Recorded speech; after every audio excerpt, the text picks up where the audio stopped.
Hey guys, it's Alyssa here, and today I shall finally be talking about the favorite books that I read in 2019. This is the first video that I've uploaded in a while. A couple of videos after this might be pre-filmed videos that I just haven't uploaded and gotten to yet.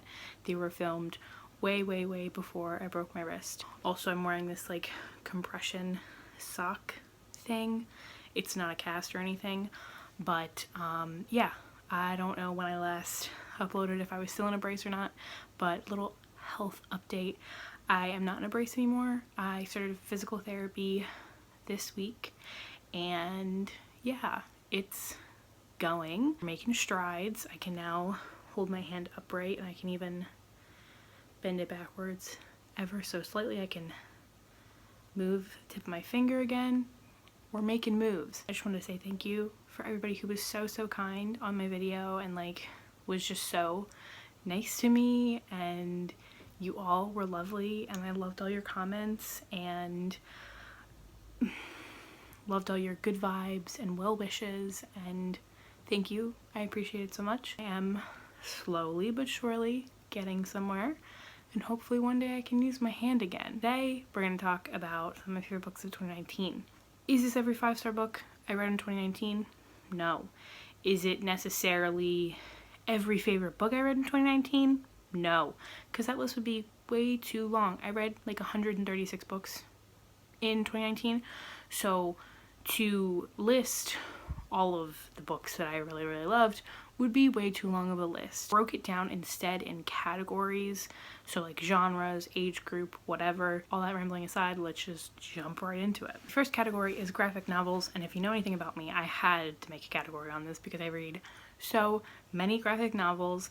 I'm gonna do two like sub genres categories in this, and I'm gonna do a fiction and a nonfiction. For my nonfiction one, I decided to go with Misadra by, let me try to pronounce this right, Yasmin Omar Ada. If you love reading graphic novels for both the storytelling and you're really big into artwork, I highly recommend this because it's not heavy on dialogue, but it definitely relies a lot on the graphic element of it. It's done well, can be so good. I highly connected with this book. I really have a lot of sentimental attachment to it. It's based on the author's own experiences, but basically has a main character who suffers from seizures, and as you may know, I have a lot of health issues, and I have these things that aren't seizures but kind of present like them, and it just, some part of me very much related to it and being chronically ill, and it made me cry, and I just thought it was very raw and very real, and I just really loved it. The next one for the fiction graphic novel is Nancy Drew, The Palace of Wisdom by Kelly Thompson. Chef's kiss. This book is a masterpiece. I freaking love this graphic novel. What does it have? Nancy Drew. It's more diverse. They made Bess a fat character? What? I am screaming. I loved it. Also, the Hardy Boys are in it, and I love Nancy Drew and the Hardy Boys. I read the old, like, from the 80s and 90s super mysteries that are my jam, and I just really dig this graphic novel. I need the sequel, like, yesterday.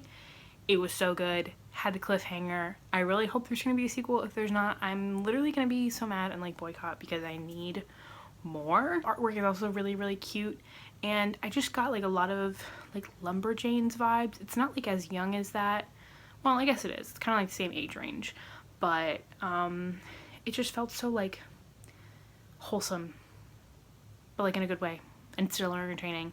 So yeah, if you like mystery, if you like Nancy Drew, but definitely modernized, I really love this one. Will we be able to film this before the sun goes out?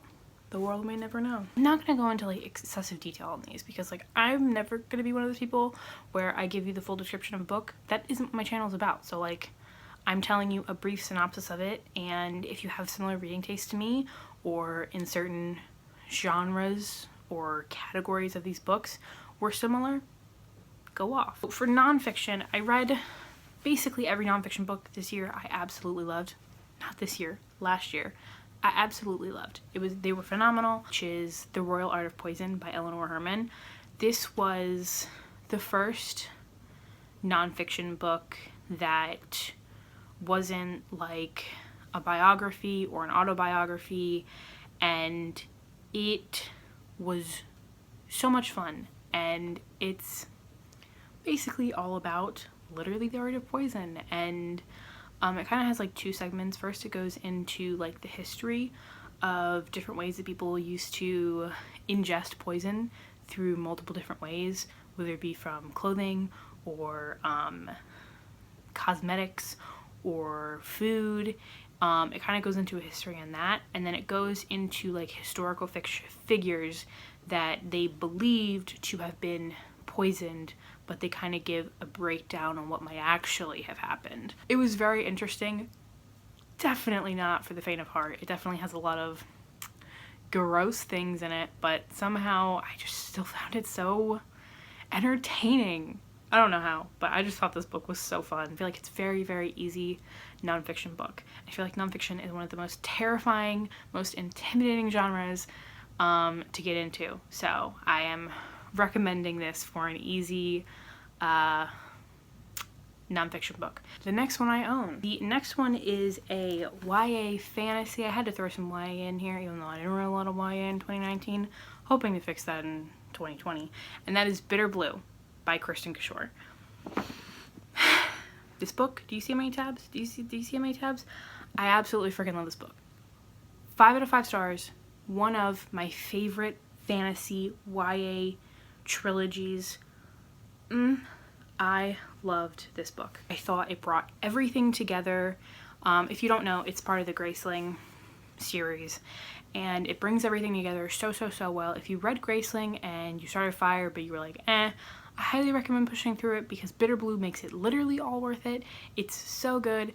I love Bitter Blue as a character. I love Kristen Kishore's characters in this series. They are all so good, so their own person, and I love that.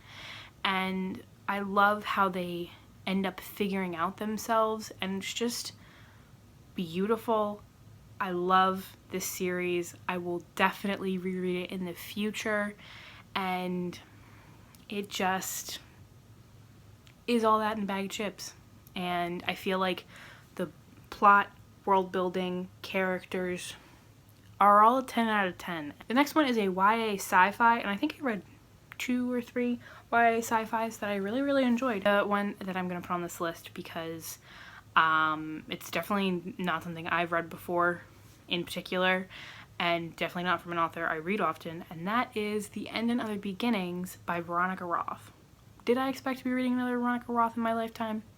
Probably not. I read Divergent a million years ago, back when, I don't know when, but I read it, and I never read the rest of the series because Allegiant came out and it had like the worst ending in the world, so I didn't finish the series. And like the Cardmark book came out, which just, I'm not going to touch on that, just like I wasn't interested in it, so like I'm not going to talk about any of the discussion around it. Ooh, wow, the lighting just changed. Sorry if I was really orange for a minute. So this one, when I read the synopsis, I was like, ooh, that sounds really cool. Basically, it's like a sci-fi elements, I would say. Not like totally sci-fi, but has like sci-fi futuristic elements in it. It's an anthology. I don't read anthologies, mostly because every time I try, I fail miserably. They're just, most of the time, not my thing. But this one was just, I gave every single one, I think, 5 out of 5 stars, except for the one that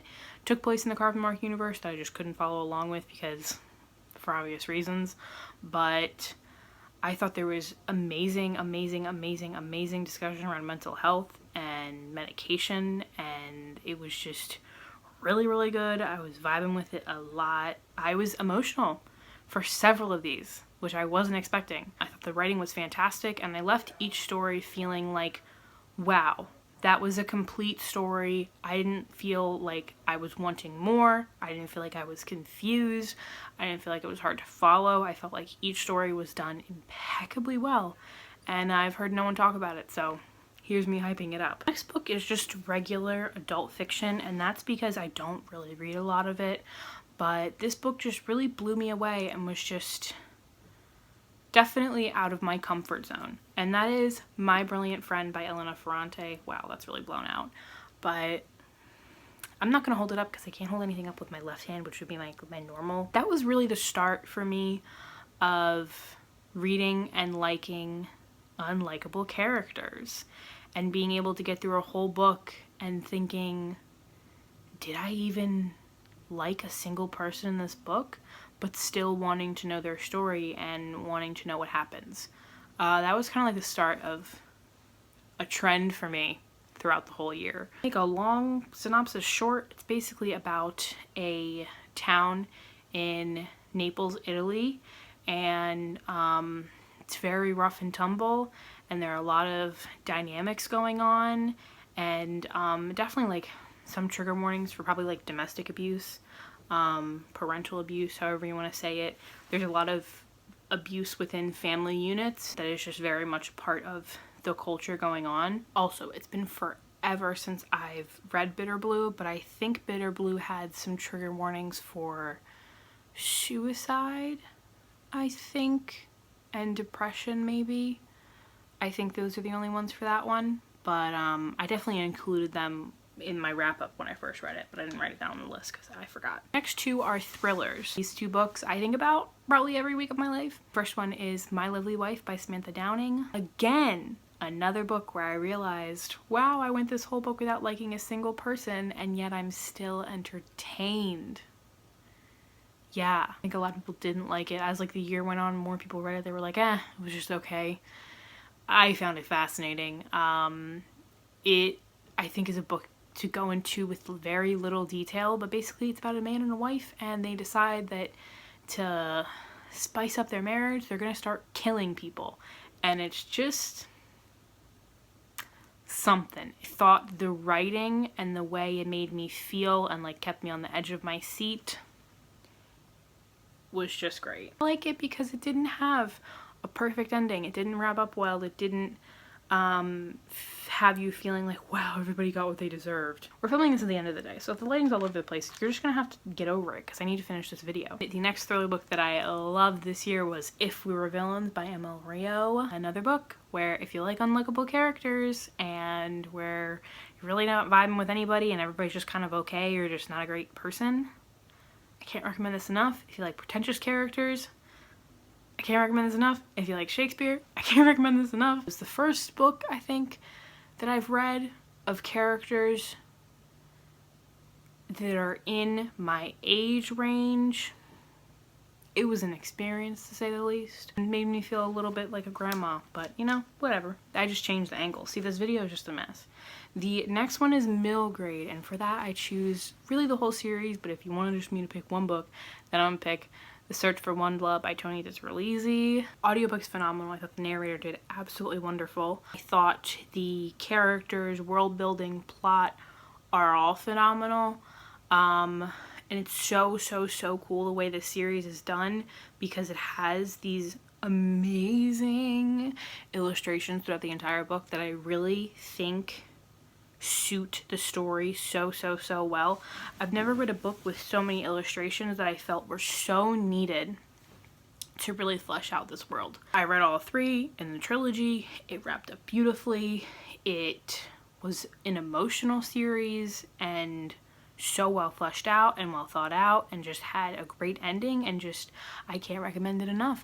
I never hear anybody talking about it, but it's so good. And there's so much character development throughout the characters throughout the series, and I love that. The next category, I think this is considered poetry. I hope so. And that is Blood, Water, Paint by Joy McCullough. I love this book because it was moving and touching and beautiful and heartbreaking.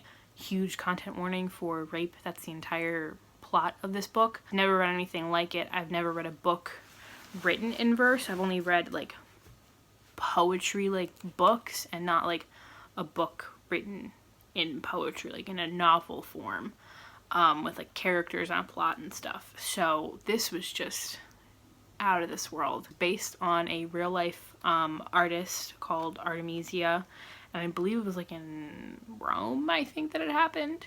and it's basically about her bringing her rapist to trial, and it's just powerful is the one word I would use to sum up this book. These are books that kind of, I don't know if they fall under a genre or if they don't, but the first one is My Sister the Serial Killer by Oyinkan Brathwaite. I wasn't expecting to love this book. I had seen everybody on Goodreads give it like a 3-star, and I was like, oh, okay. It's like short. I'll see if I like it or not. I gave it a 5 out of 5 stars. It has such a cool writing style. It's like written in short little snippets of like chapters, but it flows so well, and you wouldn't think that it would, but it does. It works so well, and it's exactly what the title says, which is basically about a girl whose sister is a serial killer, and it touches on family and the feeling of like blood over anybody else. Like, your family is your family and you gotta do what you gotta do, and just that whole topic, as messy as it is, just really shows it. And it doesn't have a good ending, but boy, is it a great book. And it just really showcases people doing bad things and questionable things and not being the best people. Very, very last book, which I wanted to leave for the last big moment, is Wilder Girls by Rory Power. I love this book.